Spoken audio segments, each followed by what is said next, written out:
maintindihan yung structure. Okay, ngayon. Sige. Make sure, nagagas po ba to? O, ibibigay ko sa inyo ito mamaya yung lecture ko. Ewan kung makaintindihan nyo siya.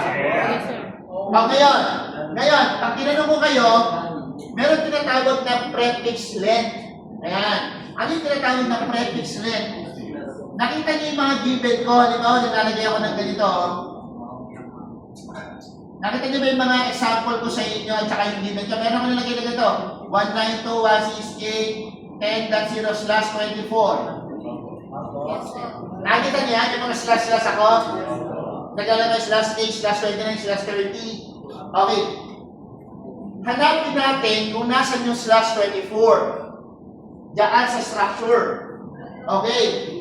Nasan yung /24? Ang tawag natin doon, mga pare, ay prefix length.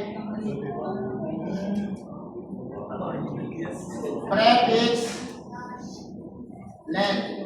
Ibig sabihin, yung prefix length kapag na-identify natin yung prefix length, ma-identify na natin kung ilang IP ang pwede natin ilagay sa isang network. Pag hindi natin na-identify yung prefix length, wala. Ang prefix length, saan ang galing yung 24? Ito yun. Tignan nyo po Nakita nyo itong 24 na to? /24. Dito nang galing yan. Tatlong 8 bits. At yan. 8 bits, 8 bits, 8 bits. Yun yung ganito yan, di ba? Ito, isulat natin. Tingnan nyo po Isulat natin sa binary. Ito yun, Ito, tingnan nyo po At tingnan nyo po. Ito yung unang 8 bits. 192. Ibig sabihin, hindi mo na pwede baguhin yan kasi may value na. Pangalawa, 168. May value na rin. Hindi mo na pwede baguhin. Tapos ito, pangatlo, ilan yung total yung in-highlight ko? 8 plus 8 plus 8 bits is equals to 24. Okay. Ang class C, ibig sabihin, class full 24, prefix length 24. Okay. Yung class B naman, anong slash? Yung class B, anong slash? 16. O prefix 16. Okay, very good. How about the class A? /8. So, naintindihan nyo na yung /8, /16, /24. Ibig sabihin, pag nakakita kayo sa akin ngayon, ganito pag nakakita ko kayo ngayon sa akin ng /24, kahit di ko ilagay yung subnet mask, anong subnet mask doon? 3255, isang 0. Pag naglagay ako ng /16, 2255, dalawang 0. Naglagay ako ng /8, yun. Okay, very good. Very good. May nakakaintindi ng tatlo. Okay, very good. Wait lang. Wala pa tayo sa computation. Ayaw ka, Hindi ba, at least, naintindihan nyo naman yung theory behind the IP address. Yung pala yun, pag pala nagkaroon ng 255, palagi natin nakikita yun. Okay, ito pa.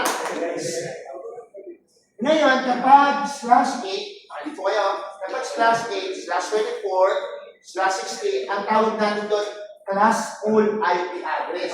Wala kayong kukumpitin. Kasi sinabi ko na nga sa inyo, pag sinabi /16, anong class? /16, class 10. Okay. /10, /8? /24? Okay. Ang tawag doon, class full IP address. Alright. So, naintindihan nyo na to. Naintindihan nyo na yung example ko. Tama, naintindihan nyo na. Nalaman nyo na yung network portion, nalaman nyo na yung host portion, nalaman nyo na kung ilang IP address niya sa 24. Ang pwede natin ilagay, host address, ilan? 256. Tapos yung isa, class B, 65,000. Tapos yung isa, 16 million. Okay, very good.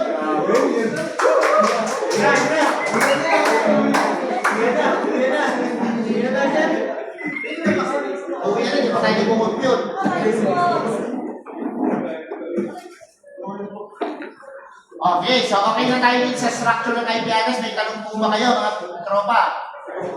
May tanong, naintindihan naman to, kahit konti. Hindi pwede kahit konti, kailangan maintindihan nyo talaga. O ngayon, eto na ngayon. Okay. Okay na. Hindi, ganito kasi. So, ang magiging activity nyo ngayon, magiging exam ninyo, ay pupunti nyo siyempre yung IP address. Ngayon, alam niyo, meron tayong tinatawag na ilan ang tao sa mundo? Approximately 8 billion. 8 billion ba? Tama? 8 billion. Sa palagay ninyo, mga ilang percent yung hindi nakakonect sa internet, yung mga nasa green inferno? Mga ilan? 17%? Hindi nakakonect yung mga nasa bundok, ano? Pakilang nyo yung ilang 17%? 30%? 30%? Nakakonect sa internet. Sige, okay na. Sa mga ilang IP ang kailangan natin? Kung 70%, ba 8 billion. Pwede ko bang sabihin ng mga 6 billion IP kailangan natin? Para sa isang tao? Sa isang tao? 6 billion. Kaya palagay na ganun, approximate tama. Okay. Kung meron tayong phone lahat ngayon, lahat ng 83%, tama? Lahat ng 83% may phone. Kasi nakakunin sila sa internet, tama? Lahat na yan may phone. Okay.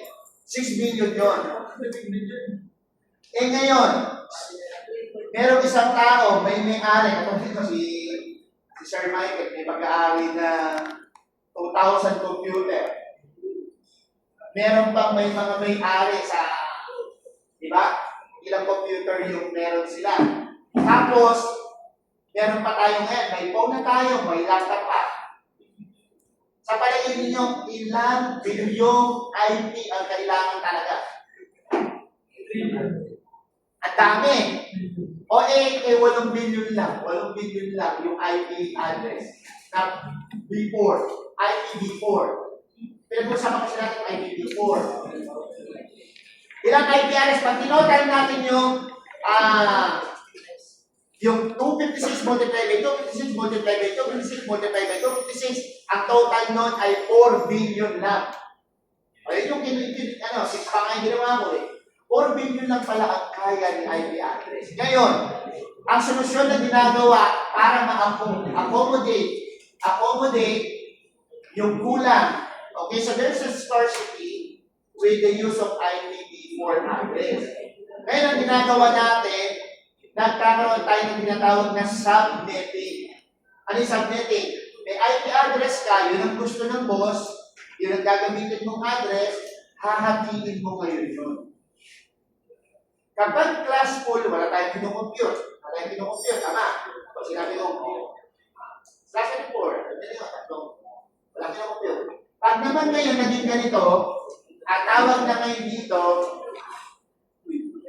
ay, so next, yung tinatawag natin classless IP. Hindi ito yung mga ex-girlfriend nyo, hindi ito yung mga classless. So, kapag classless, halimbawa, tingnan nyo po ito Mag-example tayo, classless. Ginawa ko 192.168.10.0/25.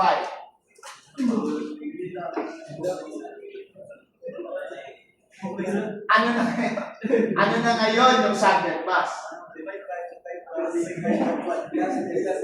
Not one, yun. Nakumula lang yun. Pero meron nakula.